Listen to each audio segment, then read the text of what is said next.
Welcome back. How's it going? It's good, man. How are you? Happy New Year. Yeah, happy new year to you as well. So, for this episode, we really wanted to not hit on kind of 2026 projections. There's a lot of economic data that's come out over the past couple weeks.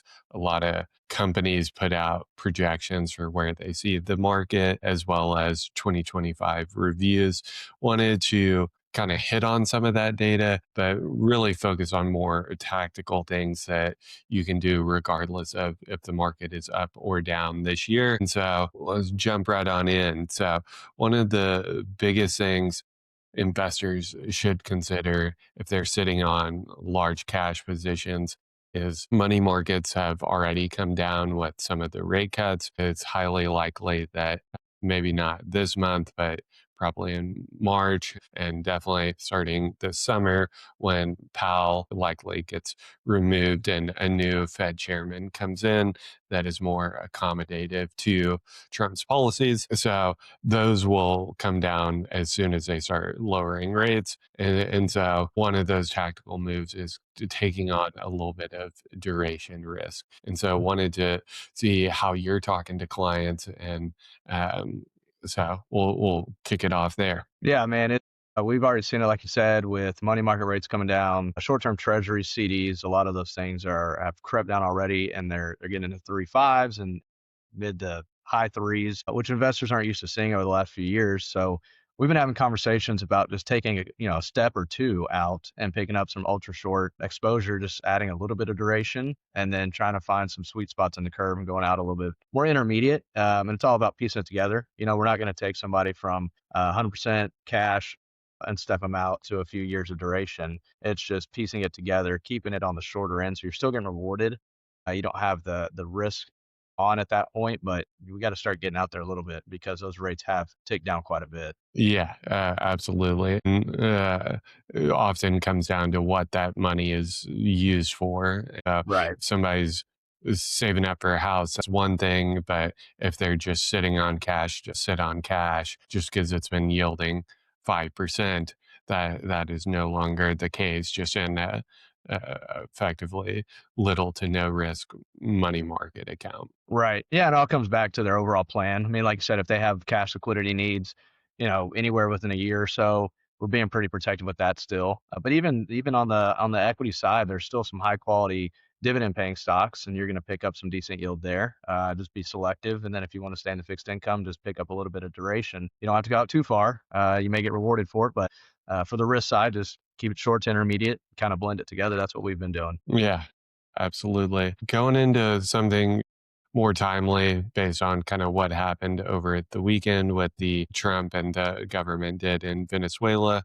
I definitely have had a few clients ask about getting more oil and gas exposure or exposure to energy related companies that may or may not be able to take advantage of the changes down there, which I would definitely caution people that that's very much a long term investment. I would not expect quick wins for something like that. Venezuela nationalized oil and gas years ago and kicked all those companies out. I think Chevron being one of the few that stuck around. So just wanted to see kind of more specific to call it the next couple months from that perspective if you're getting some of the same questions. Yeah, definitely. I mean, it's interesting dynamic. A lot transpired over the weekend pretty rapidly. And of course, we had the questions at the beginning of the week, how do we take advantage of this? But to your point, it's more longer term because the operations are basically shut down. So those companies,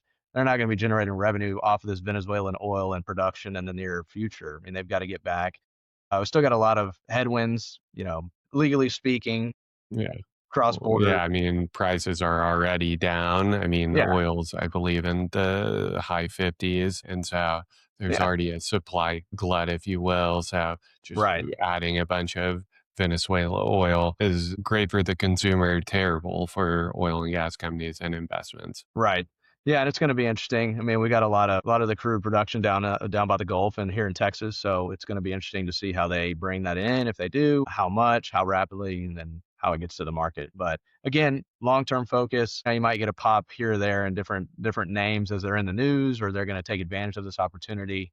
that's hard to pick. You got to be pretty selective there, and then you just got to take a chance.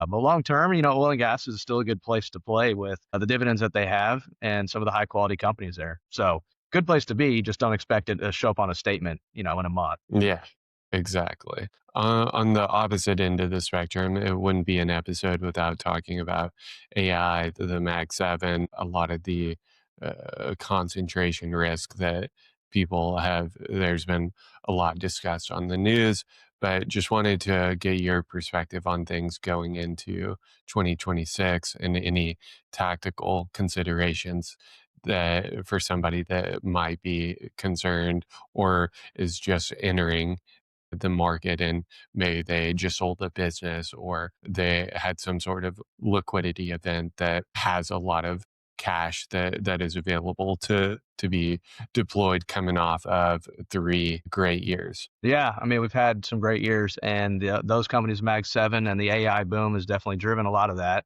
I think those earnings are still going to continue to be there for those companies. As we continue to go further and further down the path, though, you've got to look at quality companies that have cash flow on their balance sheet and diversify out of them. I mean, you may miss some here or there. It's going to be tough to get out of certain names. You're going to probably have to take some capital gain profits off the table and look at those tax consequences that you may have. But you made the money. Let's pay the tax. Let's diversify and stay within your strategy. I mean, I'm still in the camp that those names are going to be the leaders for some years to come, but they're definitely going to have their pockets where they're stalling, maybe pulling back a little bit, and the other 93 names and more than that are out there to be had. So investors need to be patient. Don't go chase. If you're just getting in, it's dollar cost averaging and finding good entry points. They're going to be there.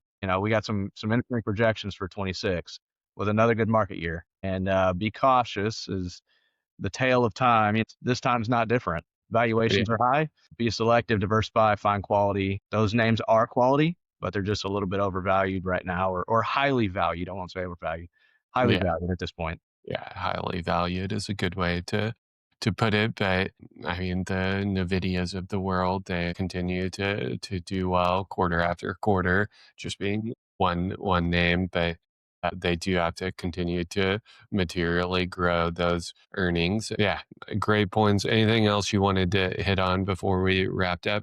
Well, I mean, the Mag 7 here in the US, there's definitely some options internationally that are doing a lot of the same things. So, whether it's picking up small pieces of allocations on the international side of things, semiconductor companies are around the globe. Look for some opportunities there. Beginning year, we'll see how it Yeah. turns out.